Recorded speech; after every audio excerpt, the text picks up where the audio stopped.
programa Ideias em Debate, Gestão, Negócios, Sociedade está começando. No último dia 6, aconteceu a nomeação da professora Nadir Nogueira como a nova reitora da Universidade Federal do Piauí, a UFPE. Ela foi nomeada pelo presidente Lula e é a primeira mulher eleita para a reitoria em 53 anos de instituição. Um acontecimento que marca a história e representa um importante passo na luta das mulheres por espaços de liderança. Na disputa, a professora Nadir foi a primeira colocada na lista tríplice definida pelo Conselho Universitário e venceu com 48,3% dos votos na consulta universitária. As outras chapas que pleitearam a vaga também foram encabeçadas por mulheres. Agora, ela e o vice-reitor Edmilson Moura estarão no comando da instituição entre 2024 e 2028. A nova reitora também já foi vice-reitora da UFPE 2 vezes, também foi pró-reitora entre os anos de 2012 e 2020. Formada em nutrição pela UFPE, a professora Nadir é mestre e doutora em ciência dos alimentos pela Universidade de São Paulo, a USP. E é com ela que conversamos a partir de agora para saber um pouco mais da sua história, as expectativas e planos para essa nova gestão à frente da UFPE pelos próximos anos. E professora, eu queria primeiro parabenizar-lhe pela conquista, importante conquista, e iniciar aqui a nossa conversa perguntando que a senhora falasse um pouco, né, da sua história, a sua trajetória acadêmica, como é que se deu todo esse processo até culminar com a sua nomeação como reitora da UFPE. Com certeza tem todo um caminho, tem todo um trabalho, tem toda uma trajetória que deve servir de exemplo também para outras mulheres. Obrigada pela oportunidade, né, de trazer a nossa história, a nossa caminhada, a caminhada da professora Nadir, a primeira mulher a chegar ao cargo de liderança dentro da Universidade Federal do Piauí. E é interessante colocar que a minha relação com a UFPE começa em 1979, quando ingressei como aluna de nutrição na Universidade Federal do Piauí, concluí em 83 e tive a oportunidade de fazer a pós-graduação em São Paulo, como você bem mencionou, na Faculdade de Ciências Farmacêuticas. Eu passei 9 anos em São Paulo, me qualificando em nutrição experimental na USP, na capital, onde eu fiz o mestrado e o doutorado. E ao regressar do meu doutorado, o compromisso que eu tinha assumido, não só com o meu departamento, mas com a universidade, era de, retornando, nós instalarmos um laboratório de nutrição experimental, que foi a área que eu me especializei, mas chegando nós não tínhamos nenhum programa de pós-graduação estrito sensu, nem nível de mestrado e doutorado na área da saúde. Nós tínhamos as residências médicas e as especializações.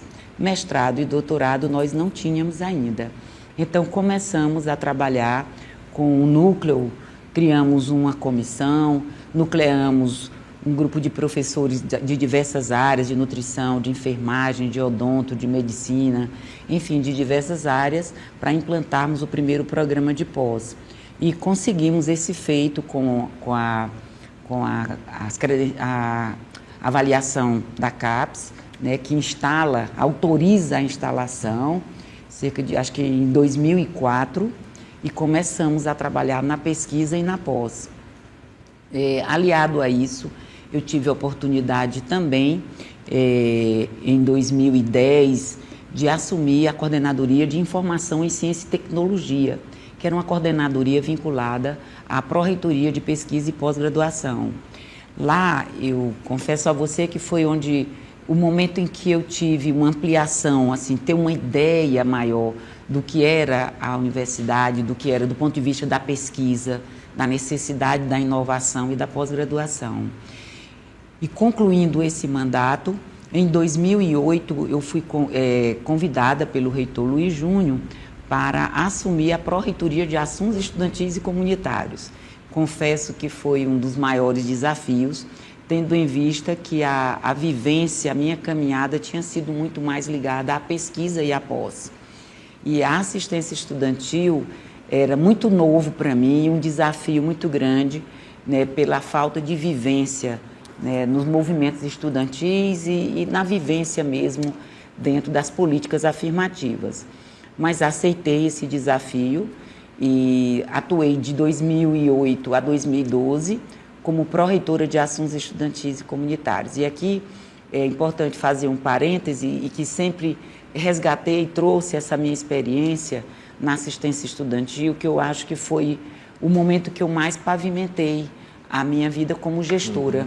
Sim. E trabalhar na assistência estudantil, ela tem um grande desafio, é um grande desafio, mas também você vê o impacto que ela gera, que ela produz na permanência dos nossos alunos, seja na oferta da alimentação pelos RUs, que nós colocamos depois, instalamos RUs na Multicampia também, em Floriano, Picos, Bom Jesus e Parnaíba, que ainda estava vinculada à UFP, as bolsas, as residências universitárias.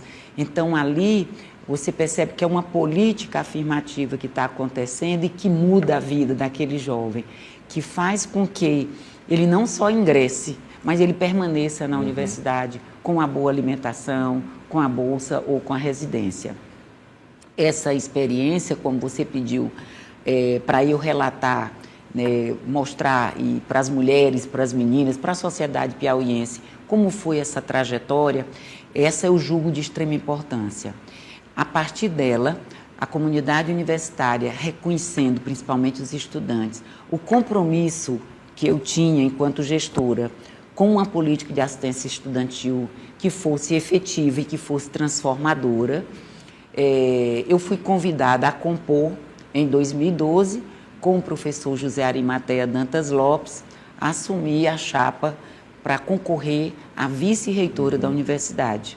Esse foi o nosso primeiro mandato como vice-reitora. Ficamos, eu e o professor, de 2012 a 2016, na condição de vice-reitora, uma gestão compartilhada, uma gestão em que, de fato, a professora Nadir exerceu o cargo, a função de vice-reitora, considerando que o professor Arimateia participava das Olimpíadas Internacionais, e tanto nacional quanto internacional. Então, em vários momentos ele precisou se ausentar, tanto para as reuniões em Brasília, da Andifes, do Grupo Coimbra, que a UFP começou também a participar por conta da internacionalização.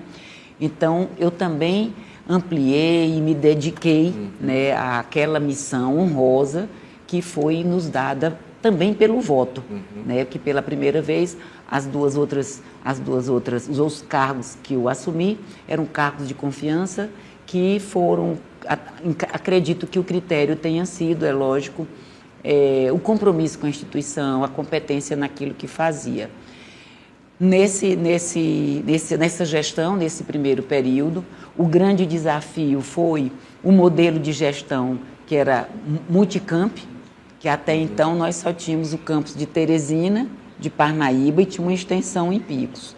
Em 2010, com o governo Lula, veio o Reúne Expansão, onde houve a interiorização das universidades e a ampliação dos institutos de pesquisa. Então, aí nós vivemos um momento da democratização, de fato, né, do acesso ao ensino superior para os nossos jovens de 18 a 24 anos. Esse modelo nos impôs, esse modelo de gestão de Multicampia também nos impôs uma mudança no formato da gestão e da governança.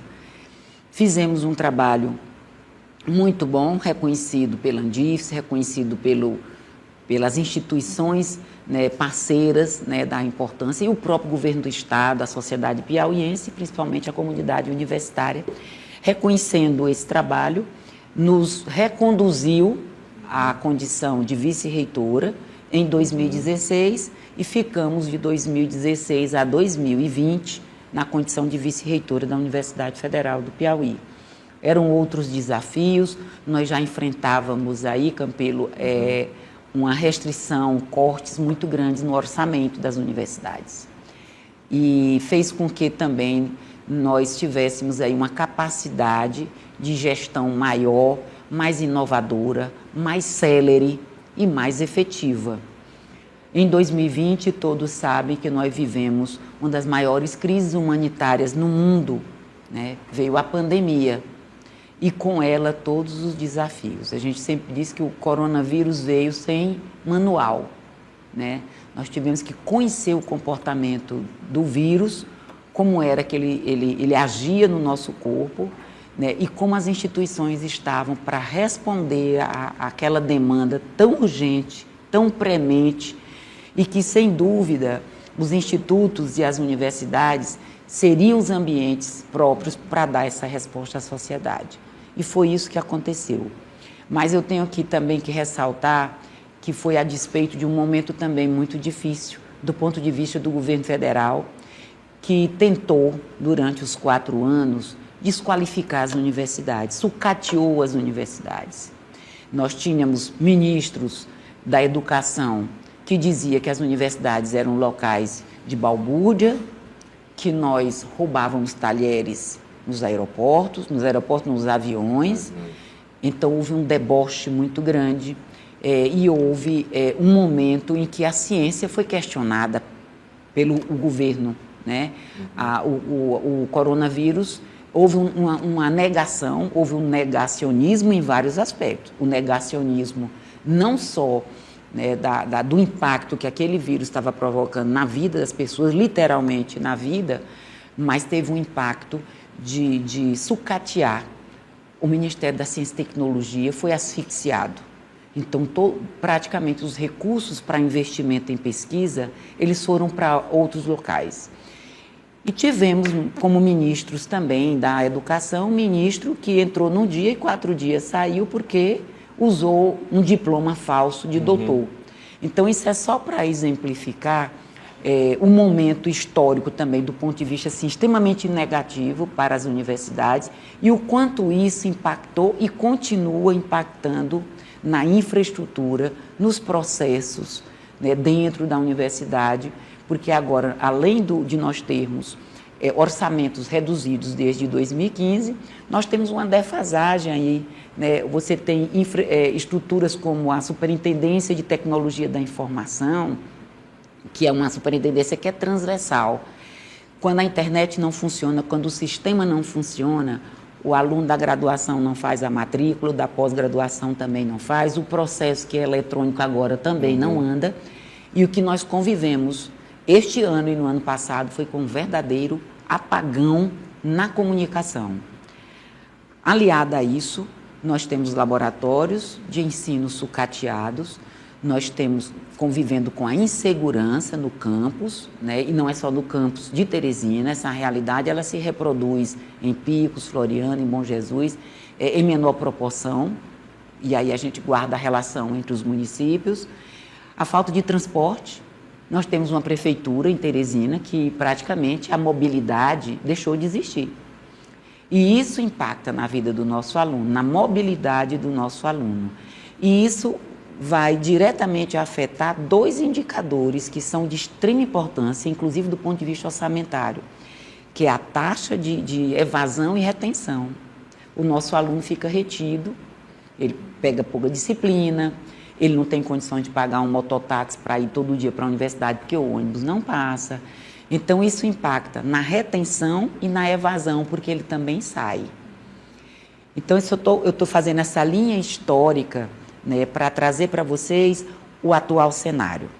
É um cenário difícil, pelo que eu acabei de relatar, mas tivemos um cuidado nessa caminhada de construção de um grupo, de grupos que estavam em lados diferentes, mas não eram inimigos, né? Nós conseguimos, com muita proeza, com muita habilidade política, unirmos grupos que em 2020 tiveram em lados opostos e nos unimos em nome da UFP, em nome de um projeto institucional.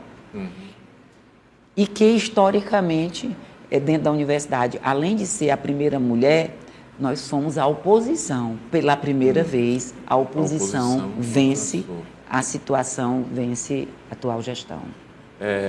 Magnífica, reitora. E aproveitando nós vamos ter a oportunidade de falar também dessas questões que a senhora levantou aqui a respeito das dificuldades encontradas e o que poderia ser feito. Mas eu queria retomar ainda sobre a importância de ser a primeira mulher eleita reitora da UFP. tanto para a universidade quanto para outras mulheres que aspiram cargo de liderança, né? A senhora colocou aqui toda essa trajetória, essas suas lutas e o seu trabalho dentro da vida acadêmica e dentro da vida da gestão da própria universidade. Isso. Então, como é que a senhora avalia essa sua chegada para exemplo para outras mulheres também? É resistência, viu, o nome disso, porque, primeiro, dizer que eu me sinto honrada, orgulhosa de representar as mulheres num cenário machista, dentro de uma estrutura machista, né? 53 anos que a UFP completou no dia 1º de março e a primeira mulher a assumir. Então, isso traduz uma sociedade, né?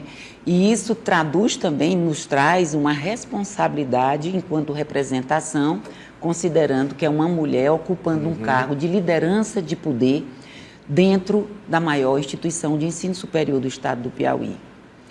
Isto, como eu acabei de colocar, ela foi pavimentada, é uma caminhada pavimentada, né, com estudo, com a educação, com a defesa da educação, porque não era só a Nadir, filha de agricultores, que teve o acesso, que veio do ensino público, que teve acesso a uma instituição pública e que tem aí a sua formação sólida, né, para que eu pudesse almejar uma pós-graduação em São Paulo.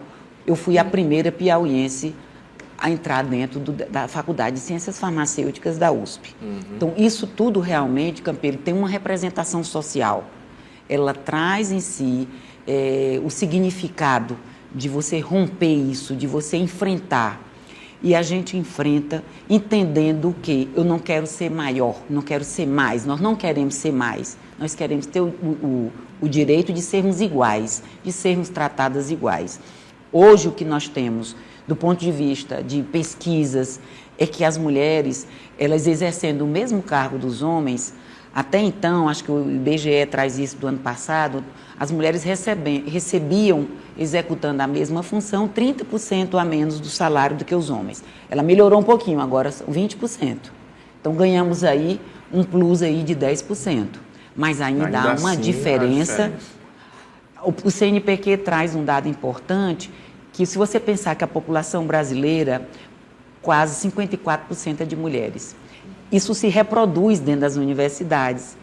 A maioria dos nossos jovens, dos nossos alunos, é composta por mulheres, tá? Agora, quando você vai para a graduação, ok, as mulheres estão ali. Quando você começa a ir para a pós-graduação, ela já começa a diminuir. Aí vem a questão da maternidade. Aí ela é penalizada por isso, né? Nós somos penalizadas pela maternidade. Então, assumir um grande laboratório, o CNPq faz uma pesquisa, os grandes laboratórios de pesquisa são chefiados pelos homens. Então, essa é uma luta realmente, e o que nos deixa animados e felizes, e aí eu vou remontar também aqui a Covid. Quem sequenciou o vírus foi uma mulher. Então, quando foi feito o sequenciamento do vírus da Covid, e a partir daquele pedacinho de RNA foi possível se desenvolver uma vacina, foi uma mulher. Então, o que eu posso te dizer é que quando você dá oportunidade, quando a gente encontra esse espaço, nós mulheres assumimos com vontade, com coragem, principalmente com competência. Professora, e na consulta universitária, a senhora venceu com 48,3% dos votos, que foi uma expressiva, né, aceitação pela comunidade acadêmica. Como é que a senhora planeja estreitar a relação da reitoria com a comunidade e garantir que as demandas elas sejam ouvidas e atendidas? É muito interessante, é importante essa pergunta, porque ela vai me trazer para o cenário de janeiro desse ano, quando nós começamos a fazer essa caminhada e dizendo de que lado nós queremos estar. O lado que nós optamos, Campelo, foi de dizer sim à democracia, de não aceitarmos nenhum ataque a ela. Então, eu já estou direcionando a minha resposta para te dizer como é o modelo de gestão. Primeiro é que ele precisa ser democrático. Eu preciso ouvir os 3 segmentos. Então, o diálogo, ele faz parte da política, né? Já diziam os grandes políticos, a política é a arte do diálogo. E nós mostramos isso nessa composição ampliada do grupo que se juntou, que está com a professora Nadia e o professor Edmilson para os próximos 4 anos. O diálogo, ouvindo os estudantes, que é bom que se diga, todas as representações estudantis da UFP, dos DCEs, apoiaram a Chapa 2. E isso também tem um significado. É o compromisso, é a credibilidade da professora junto ao segmento estudantil. Então, nós iremos atuar sempre ouvindo os 3 segmentos: estudantes, técnicos administrativos e professores. Construímos uma plataforma de trabalho para os próximos 4 anos. Nós temos uma carta proposta construída de forma coletiva. E não vamos poder arredar disso, porque ela já foi construída dessa forma.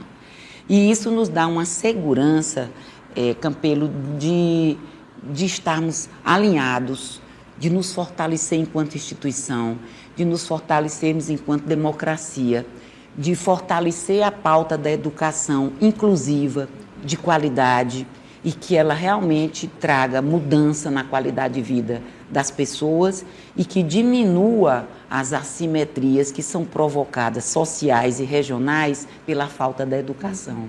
E aí essa carta proposta, ela não deixa de ser um projeto já que deverá ser seguido pela gestão. E eu recordo, professora, que é uma questão histórica na UFP, porque eu também venho da UFP, e que os estudantes, eles nunca conseguiam, né, a sua escolha, nunca ela prevalecia. Sim, no final das contas. Isso. E agora tem essa prevalência da escolha dos próprios estudantes, mas isso não deixa de trazer agora para a senhora também, para esse grupo, uma grande responsabilidade, porque partiu agora dos próprios estudantes essa escolha. Sem dúvida.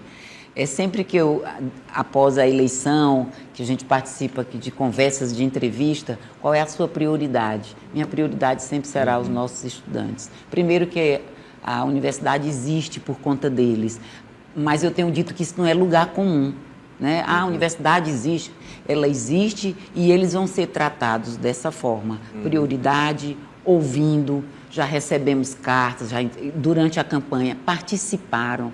Os alunos entravam nas salas de aula com a gente já com o discurso já bem afiado.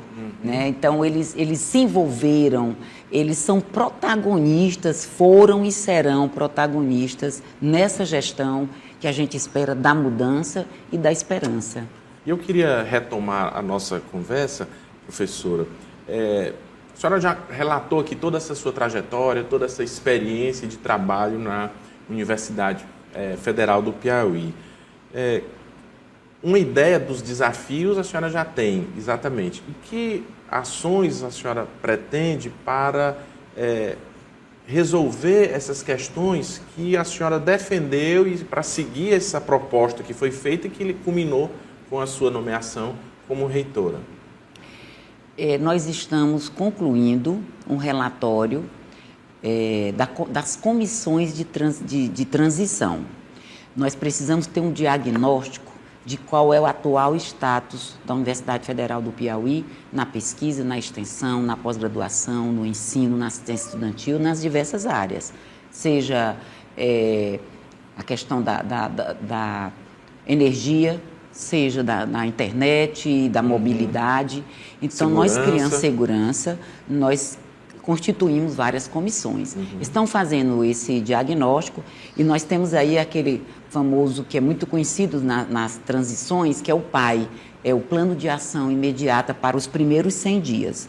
Ele está sendo compilado, esses relatórios estão sendo compilados. A partir daí, nós iremos ver que setores têm sombreamento, que ações acontecem em um setor e no outro, para ver a possibilidade de nós reformatarmos estruturas da universidade, como a Pró-Reitoria de Administração, Pró-Reitoria de Planejamento, para que a gente possa dar celeridade nos fluxos, mudar, alterar os fluxos, porque quem procurou a universidade para investimento sabe do quanto ela é travada, né? Do ponto de vista de contratos, de convênios, é difícil, a gente sabe que tem um aspecto legal que não se fere, mas tem outros que é de gestão mesmo.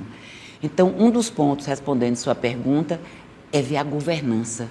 De que forma nós iremos trabalhar para responder essa inquietação, que não é só dos membros da comunidade universitária. O governador Rafael Fonteles tentou apresentar projetos para a universidade e ficou de um setor para o outro 6 meses. Ele disse, olha, eu só tenho 4 anos aqui.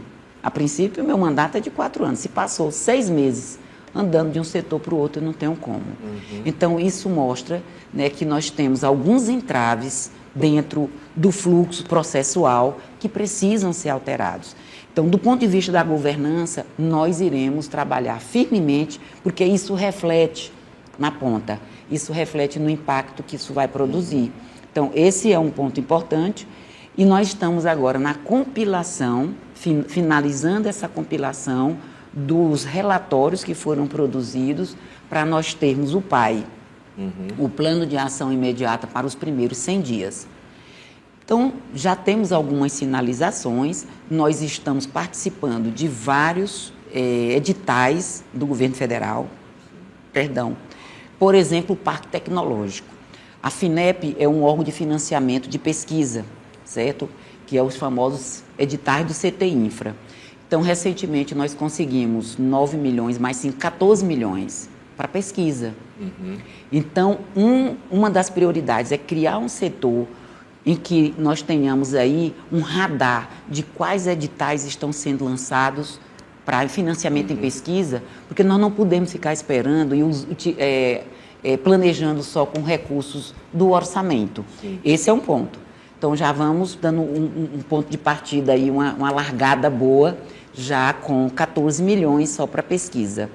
Nós estamos participando do Parque Tecnológico, estamos participando com a Invest Piauí, com a FAPEP, com a UFP, e quando eu digo Invest é o governo do Estado. Sim. Então, vai ser criado o Parque Tecnológico, o Parque de Base Tecnológica do Piauí. Também a FINEP, ela tem um edital específico para Parque Tecnológico.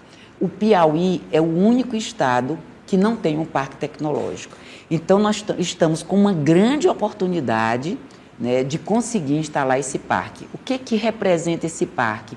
Ele representa a inovação, ele representa que a ciência, a comunidade científica e a pesquisa traga soluções para os problemas da universidade, da UESP ou do IFP, mas do governo do Estado. Sim. Também do Estado do Piauí, não vou nem dizer do governo do Estado, mas de demandas do Estado do Piauí. O governador já disse que tem 8 milhões já assegurados para estruturar o espaço onde o parque vai funcionar, que é no antigo Escola Normal Antonino Freire, que fica na zona norte de Teresina. Já está sendo, acho que o início da obra não começou, mas já está sendo preparado esse espaço. E já temos assegurado 8 milhões para criar esse ambiente de inovação. Né? E nesse sentido, eu já vou aqui para a inteligência artificial. O Estado do Piauí é o único que tem uma secretaria, o governador Rafael Fonteles, todo mundo sabe que é um homem de inovação, de tecnologia. Né? É tanto que ele assumiu o governo, ele foi para a Estônia, porque lá é um país que você tem mais tecnológico, né, do mundo. Isso. E ele começou a missão dele por lá. E criou a primeira secretaria de inteligência artificial, né, que está à frente, um colega nosso da universidade, professor André Macedo. Essa caminhada da inteligência artificial, ele vai fazer com a academia. Você não vai ter no Estado, não estou aqui diminuindo, mas é porque isso é típico da academia, é onde se trabalha esses algoritmos para se pensar em inovação e celeridade. Nós já estamos caminhando junto com a Secretaria de Inovação Tecnológica e isso nós levaremos para o ambiente acadêmico da UFP, dando essa resposta ainda a uma pergunta que você nos fez, de quais são as prioridades, que pautas nós trataremos. Nenhum estado, nenhum país cresceu sem ciência, sem pesquisa, sem inovação. E a Universidade Federal do Piauí, nós temos um capital humano extremamente qualificado de professores, técnicos, alinhados com esse pensamento. Então, nós traremos Quando eu dizia na campanha a mudança e a esperança, e é nesse sentido, entendeu, Campelo? É de trazer um ambiente diferente da universidade, para que os nossos futuros profissionais estejam prontos para o mercado de trabalho, entendendo dessas ferramentas, essa que você está utilizando aqui, ela veio muito mais na pandemia. Então, a pandemia trouxe isso, é um lado bom, que foi as tecnologias para nós usarmos, que nós tínhamos, mas não sabíamos usar. Mas hoje eu tenho defesas de tese de uma pessoa no Canadá, eu não preciso trazer a pessoa do Canadá para participar de uma banca que você tem sua pós-graduação e sabe que no mestrado eu preciso de 3 pessoas, mas no doutorado eu preciso de 5. Então, isso era um custo grande, você trazer de São Paulo, trazer de Minas, trazer de onde for.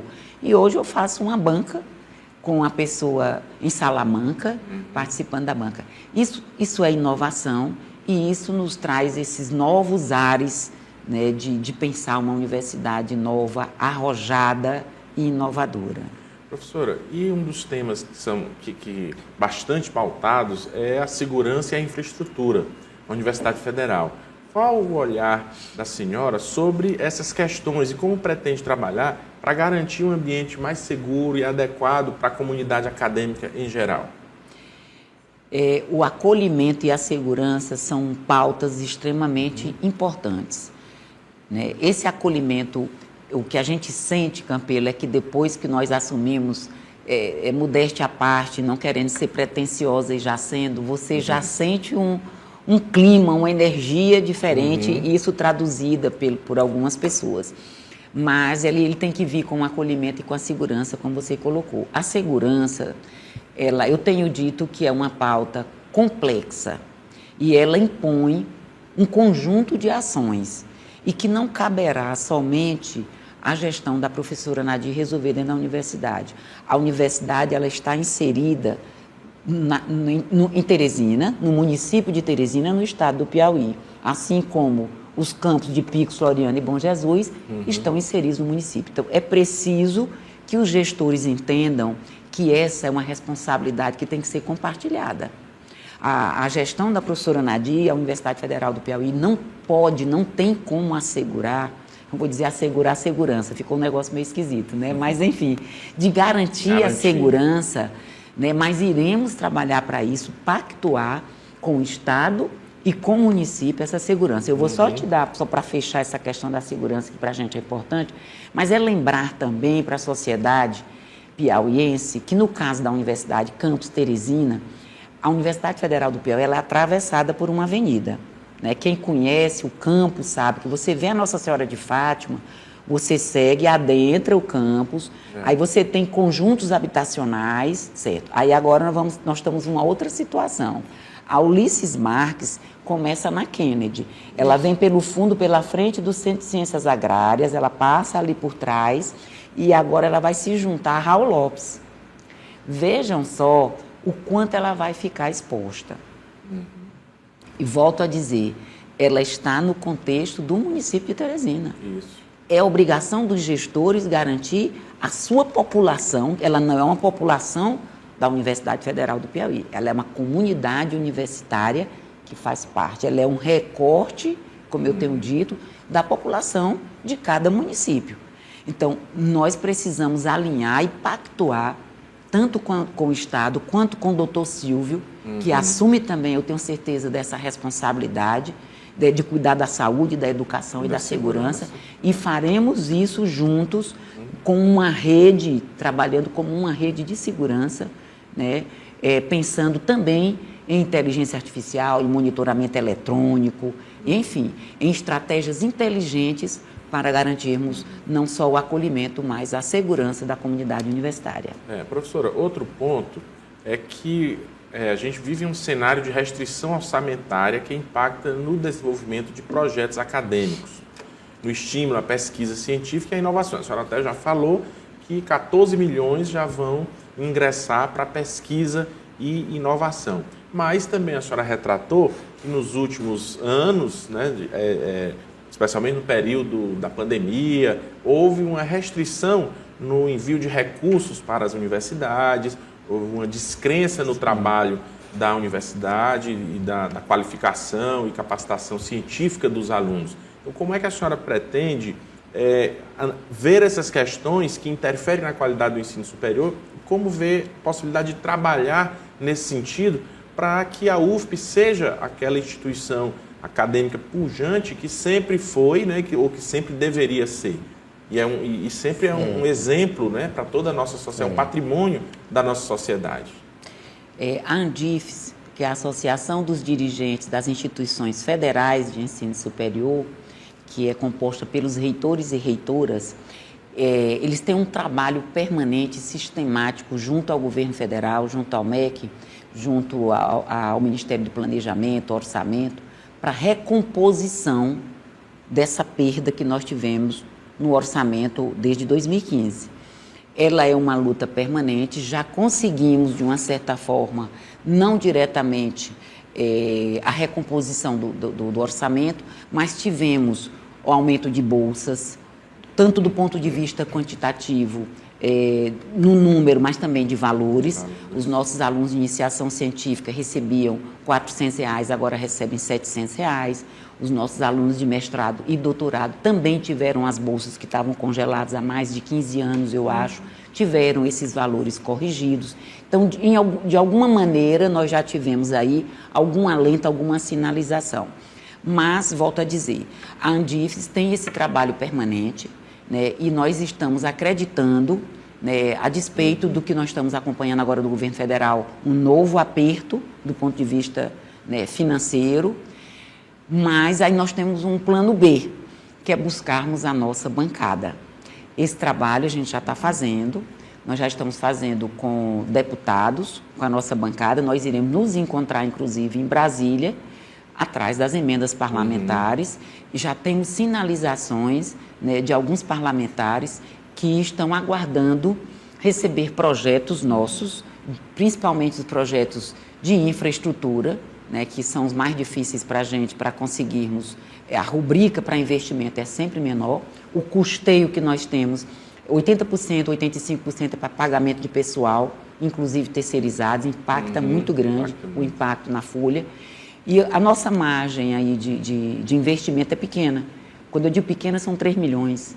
Você imagina 3 milhões na universidade, para laboratórios de ensino, de pesquisa e de pós. Mas a nossa bancada está muito sensível a essa pauta nossa e estamos confiantes, né, de que nós teremos êxito com relação... Nós estamos sendo provocados, na verdade, que poderia ser o contrário, a professora Nadir querendo, mas a bancada está procurando a gente para saber o que é que a universidade precisa, o que é que ela tem de projetos que os nossos parlamentares possam nos ajudar. A pauta está feita e já teremos o primeiro encontro no dia 12 de dezembro. Pois é, com certeza vai ser muito importante, professora, essa sua experiência, né, acadêmica e também de gestão dentro da universidade para levar essas demandas com conhecimento de causa. Isso junto ao governo federal, nessa comunidade que se reúne para tratar de uma tentativa de trazer mais recursos. A senhora colocou que no dia 12 vai ter essa reunião em Brasília, onde vai se dar a posse. Como é que vai funcionar isso e de que forma essa sua experiência pode ser útil para justamente conseguir atrair esses recursos para a universidade? Nossa equipe já está trabalhando, antes de nós assumirmos, já com o resultado, com a homologação da nossa vitória no dia 26 de junho, e na lista tríplice, em ato seguinte, na lista tríplice, considerando o governo que nós temos, que é um governo democrático, nós tínhamos certeza que o presidente Lula, representado pelo seu ministro ou ele, assinariam o ato da reitora, respeitando a vontade democrática, ou seja, não teria risco da lista tríplice não ser respeitada. Com essa convicção e essa confiança, nós começamos a trabalhar. Então, nós já estamos trabalhando projetos. Eu vou só te dar um exemplo aqui para vocês. A Universidade Federal do Piauí paga em torno de 1,2 milhão por mês de energia. É um recurso robusto, né? Então, nós temos um sol para cada piauiense. Então, nós temos pessoas com expertise, como o nosso pró-reitor de planejamento, professor Marcos Lira, que trabalha com energias renováveis. A ideia é uma usina fotovoltaica em pontos estratégicos da universidade.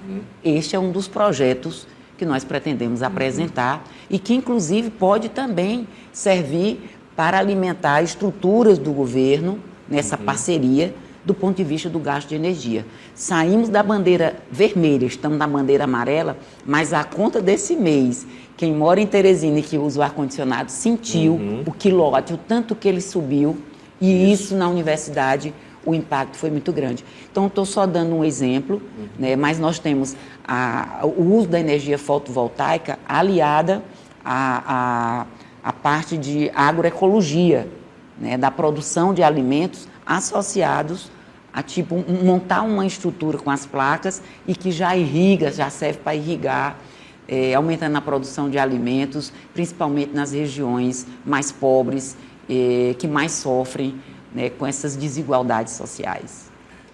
E sobre, a senhora já colocou aqui, a questão da pesquisa científica e projetos de extensão, como a UFP pode ampliar sua atuação nessas áreas, inclusive em parceria com o setor privado? A senhora também tem, dentro dessa proposta de trabalho, um projeto de atuação junto com o setor privado? Quando nós colocamos aqui a instalação do Parque de Base Tecnológica, ela vai exatamente nesse sentido, incubar empresas, de trazer soluções para as empresas. Então, nós teremos nosso corpo técnico via projetos, como você colocou, seja um projeto de pesquisa ou de extensão, nessa perspectiva de trazer soluções para problemas da empresa X, da empresa Y, qual é o problema que você enfrenta e de que forma nós podemos aí ajudar nas soluções. O nosso papel vai ser exatamente esse. Bom, nosso programa ele está chegando ao fim e eu queria já parabenizar mais uma vez a magnífica reitora por ser a primeira mulher, né, nomeada como reitora da Universidade Federal do Piauí e também a primeira que veio diretamente de uma escolha também dos estudantes da comunidade acadêmica, isso é muito importante. E eu passo aqui a palavra para a senhora fazer as suas considerações finais e também já colocar o nosso programa aqui à disposição. Muito obrigada. É sempre bom ter essa oportunidade de demonstrar a nossa gratidão e o nosso compromisso, eu volto a dizer, com a democracia, porque não queremos mais viver aqueles momentos. Com o ensino, com a educação de qualidade, uma educação que transforma, uma educação que inclui, precisamos trabalhar com a inclusão, com as diferenças. Então, a nossa gestão tem esse compromisso. A gente agradece a todos que acreditaram no plano de trabalho, no plano de gestão que nós apresentamos à comunidade universitária, que disse sim. Esse sim impõe, com certeza, aí uma grande responsabilidade, mas estamos prontos para assumir, porque ele foi construído de forma coletiva. Então, esperamos que esses 4 anos sejam 4 anos virtuosos, de êxito, de trabalho profícuo, de respeito, do diálogo, e que a comunidade universitária se sinta novamente acolhida pela administração superior, pela atual gestão, e que a partir daí cada um se motive, né? Porque o que a gente observa é um clima muito de desmotivação, que se motive, que se envolva na pesquisa, na extensão, na pós-graduação, na assistência estudantil. E é dessa forma que a gente constrói uma universidade pujante, como você bem colocou, uma universidade que é uma referência, não só no estado do Piauí, mas é uma referência no âmbito nacional, e que a sociedade piauiense reconhece como um patrimônio dela. E é dessa forma que nós iremos tratar a nossa UFP, como um patrimônio. A gente agradece a todos e vamos aí para os nossos 4 anos, a largada foi dada.